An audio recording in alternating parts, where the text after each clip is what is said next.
33 Miles Freedom. This is Michael Eiji. This day I was reading from 2 Samuel chapter 9 and verse 6 through 9 and verse 13. It says, When Mephibosheth, son of Jonathan, the son of Saul, came to David, he bowed down to pay him honor. David said, Mephibosheth, your servant, he replied. Don't be afraid. David said to him, For I will surely show you kindness for the sake of your father Jonathan. I will restore to you all the land that belonged to your grandfather Saul, and you will always eat at my table. Mephibosheth bowed down and said, What is your servant that you should notice a dead dog like me?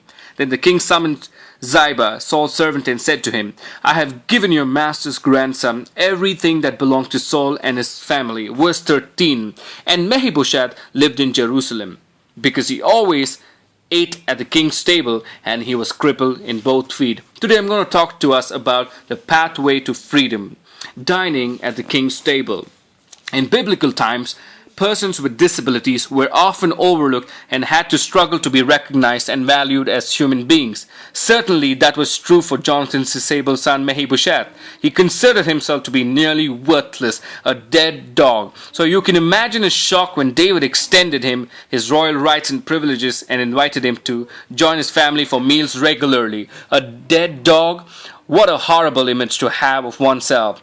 We may not be crippled like Mephibosheth, but we often do not like ourselves. We see our weaknesses as reason for God not to love us. We put ourselves down and become our own worst enemy. Enough. God declares us worthy to be part of His royal family. I want to leave a challenge and an insight for us. What is your self-image like? Are you living like the king's kid that you really are? I'm going to throw you some thoughts for life from scripture, from Hebrews chapter 2 verse 11, 1 Peter chapter 2 verse 5, 1 John 3 verse 1, and Revelation 1 through 5 through 6. Thanks for listening to 33 Miles Freedom. You have a blessed year ahead. Shalom.